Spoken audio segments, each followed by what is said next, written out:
Halo teman-teman ilustrator Indonesia, namaku Arif Putra, aku ilustrator buku anak. Dalam video ini aku mau berbagi 10 tips terbaik untuk ilustrator buku anak bagi yang ingin dilirik oleh klien baik dalam negeri maupun luar negeri. Sedikit disclaimer, banyak ilustrator buku anak yang lebih senior dan profesional, dan tiap-tiap ilustrator ini memiliki tips sendiri dan standar tersendiri untuk apa yang disebut sebagai portofolio yang sempurna. Nah, untuk video ini aku mau berbagi tips versiku, 10 tips portofolio versi Arif Putra. Oke, pertama apa itu portofolio? Portofolio adalah kumpulan ilustrasi terbaikmu yang menunjukkan kalau kalian siap diberi kerjaan, bukan cuma menunjukkan bisa menggambar. Dan portofolio ini biasanya spesifik sesuai industri yang ingin kalian terjuni atau masuki. Untuk tips-tips di video ini, aku khususkan untuk teman-teman yang mau terjun di industri buku anak. Setelah kalian paham dengan apa yang dimaksud dengan portofolio, sekarang mari kita masuk ke 10 tips portofolio ilustrator buku anak versi Arif Putra. Pertama, kalian harus terlihat profesional. Bukan cuma menunjukkan bisa menggambar portofolionya. Kalau mau jadi ilustrator buku anak, istilah portomu semuanya dengan karya terbaikmu yang berhubungan dengan ilustrasi buku anak. Jangan dicampur dengan gambar potret atau game design atau karakter design atau komik atau yang lainnya. Karena semakin spesifik portofolio kalian, maka kalian akan semakin terlihat sebagai expert. Terus usahakan pekerjaan kalian terlihat sebagai pekerjaan beneran, terlihat seperti gambar-gambar yang dicetak di buku. Bikin personal project, jadilah klien kalian sendiri, bikin ilustrasi ideal yang menurut kalian dan yang menunjukkan kemampuan maksimal kalian. Kemudian benar secara teknis, tunjukkan kalau kalian paham soal teknis mengerjakan buku anak, seperti menyisakan ruang buat teks.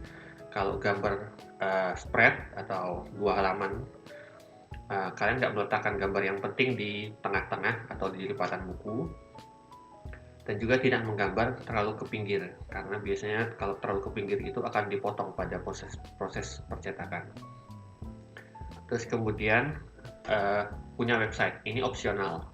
Kalian bisa punya website sendiri yang khusus untuk portofolio kalian, atau kalian bisa menggunakan website yang gratisan seperti Behance.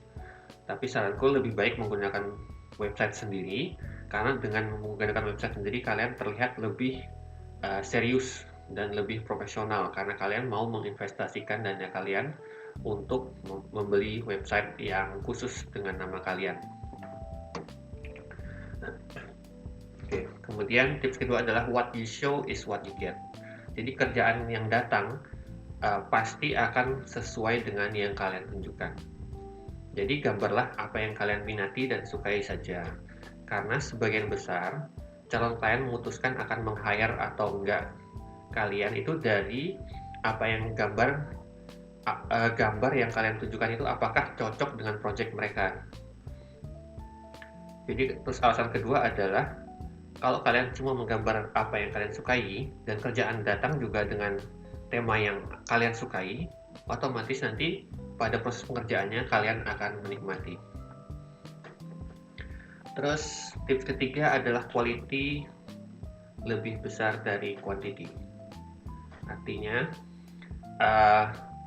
lebih baik menunjukkan 10 karya terbaik kalian daripada 20 karya kalian yang campur aduk kualitasnya ya. Jadi aku sering dengar tips dari ilustrator luar negeri kalau foto kalian tuh hanya sebaik karya terlemahmu. Jadi calon klien itu mau tahu apakah kalian konsisten dalam soal style dan kualitas. Kalau kalian menunjukkan gambar yang lemah di portofolio kalian, nanti justru bikin calon klien itu ragu dan takut. Jadi kalau kalian di hire, nanti apakah mereka dapat yang kualitas yang bagus atau yang jelek. Jadi kayak mereka gamble, kayak bertaruh gitu loh. Kalau kualitas dari gambar kalian campur aduk. Jadi fokuslah aja membuat paling nggak ya 10 karya portofolio terbaik. Ingat ya, kualitas lebih baik daripada kuantitas. Terus tips keempat, be yourself, jadilah diri sendiri. Semakin kalian terlihat unik dan memiliki karakter yang kuat, calon klien akan semakin senang memberi kerjaan. Jadi banyaklah explore dan latihan supaya kalian bisa menemukan style yang benar-benar kalian suka dan mewakili kepribadian kalian. Nggak perlu ikut-ikutan tren, jujur aja sama diri sendiri dan gambar yang kalian suka. Sepanjang itu memang dalam lingkup ilustrasi buku anak, karena yang namanya tren itu datang dan pergi, dan setiap tren pasti saingannya juga banyak. Tapi kalau kalian unik, kalian punya style sendiri dan memiliki karakter yang kuat, pasar itu akan terbentuk di sekeliling kalian. Terus tips kelima, sekarang kita masuk ke yang lebih spesifik lagi ke ilustrasi buku anak. Tips kelima adalah ilustrasinya semuanya ilustrasi yang story driven. Maksudnya adalah semua portofolio kalian isinya adalah ilustrasi yang menunjukkan cerita, menunjukkan kemampuan kalian bisa memvisualisasikan cerita. Jadi yang melihat, yang melihat gambar kalian juga harus langsung menangkap, oh ada cerita yang sedang terjadi di dalam ilustrasi ini. Jadi kalau tadi 10 portofolio minimal, 10-10-nya itu harus story driven semua. Tips keenam adalah animated dan ekspresif. Artinya kelihatan bergerak dan kelihatan ekspresif, tapi yang natural ya maksudnya. Jadi dalam setiap adegan yang berbeda-beda, kalian harus bisa menunjukkan kemampuan kalian untuk menggambar ekspresi yang berbeda dan gerakan yang berbeda menyesuaikan ceritanya. Karena kalau nggak sesuai sama ceritanya, walaupun berbeda-beda juga nggak kelihatan baik dalam menyampaikan cerita. Jadi jangan sampai dari portofolio 1 sampai 10 kalian cuma menggambar orang yang melambai dan senyum. Jadi dibikin beragam ya. Semakin beragam, semakin banyak variasi ekspresi dan gerakan, itu bikin klien jadi yakin kalau kalian itu dikasih kerjaan cerita apapun kalian bisa memvisualisasikan. Jadi ini contoh dalam portofolioku yang menunjukkan pergerakan dan ekspresi yang berbeda. Terus tips ke-7, konsistensi, terutama dalam soal style. Karena memang sebagai ilustrator kita kadang suka eksplorasi style, eksperimen. Menurutku pribadi itu baik karena itu buat pengembangan diri. Tapi untuk masuk ke industri dan menyangkut pekerjaan, konsistensi itu sebagai garansi bahwa klien, apa yang dipesan oleh klien, mereka akan mendapatkan sesuai apa yang di portofolio itu. Jadi kalau misalnya style kalian berubah-ubah, nanti klien jadi ragu apakah dia dapat style A atau style B. Tapi kalau satu portofolio udah konsisten sama stylenya, mereka lebih mudah memutuskan. Terus kedua, berkaitan dengan ilustrasi untuk buku anak, yang konsisten adalah soal karakter. Jadi gimana cara kalian menggambar karakter? Karena buku anak kan bukan cuma satu halaman. Kalian harus menggambarkan satu karakter lebih dari sekali. Jadi tunjukkanlah kalau kalian bisa konsisten dalam menggambar karakter yang sama dalam gerakan yang berbeda dan ekspresi yang berbeda pula. Ini ya contoh, aku sengaja bikin gambar ini ya dengan karakter yang sama tapi mood dan cerita yang berbeda. Tips ke-8 adalah keberagaman. Tunjukkan kemampuan kalian menggambar cerita yang berbeda-beda dengan variasi yang berbeda-beda seperti perbedaan musim, perbedaan di dalam ruangan atau di luar ruangan, hewan, emosi, terus karakter juga berbeda, umur, gender, ras. Jadi ini ada list yang aku pakai ketika aku bikin portofolio.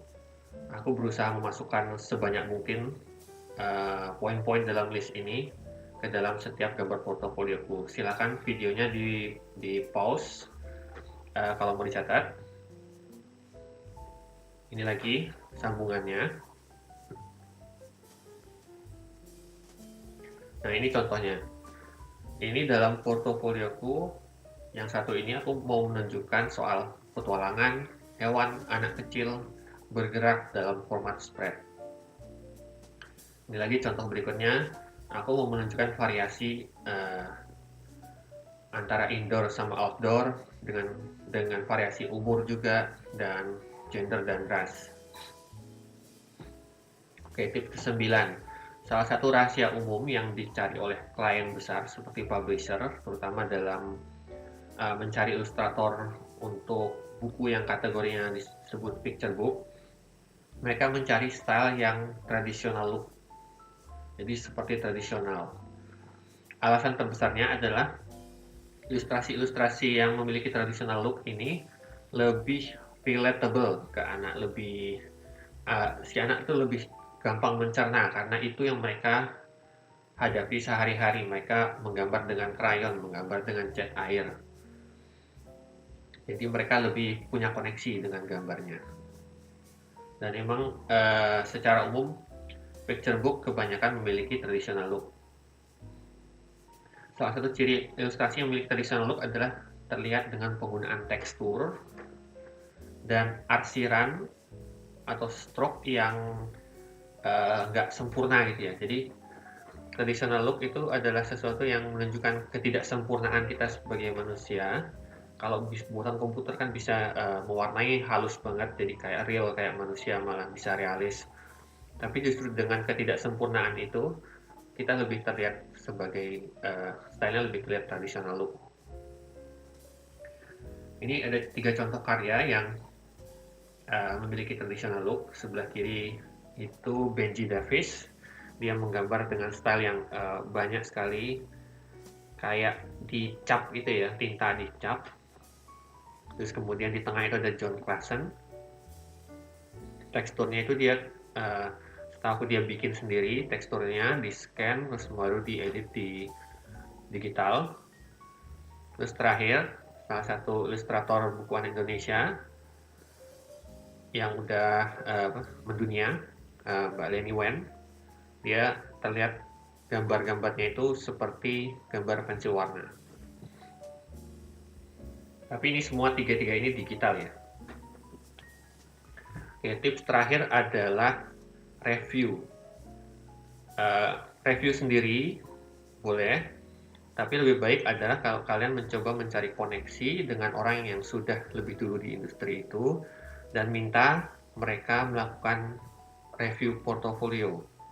Minta waktunya sedikit dan tentunya harus sopan dan profesional dalam meminta. Lebih baik lagi kalau stylenya mirip, mendekati stylenya, jadi dalam ngasih masukan itu bisa lebih banyak bahannya kalau dari orang yang udah lebih senior itu. Banyak-banyakin portofolio review, jangan cuma minta dipuji, minta kritik lebih bagus, minta cari tahu kelemahan kalian dari review itu, terus kemudian dari masukannya perbaikilah portofolio itu dan terus kembangkan. Dan ini proses yang akan berlangsung sepanjang karir kalian. Kalian harus terus berkembang, mengembangkan portofolio dan terus minta review, karena review itu pada dasarnya adalah tetap pendapat. Jadi 100 ilustrator kalian minta pendapat, kalian akan mendapatkan 100 tips juga. Tapi semuanya karena kebanyakan mereka adalah orang yang sudah berkecimpung di dunia itu, pasti semuanya adalah kritik yang membangun dan akan membuat kalian lebih baik. Oke, jadi itu tadi 10 tips portofolio ilustrator untuk ilustrator buku anak versiku, versi Arif Putra. Silakan dipelajari dan dipraktekkan, dan pastinya tetap semangat.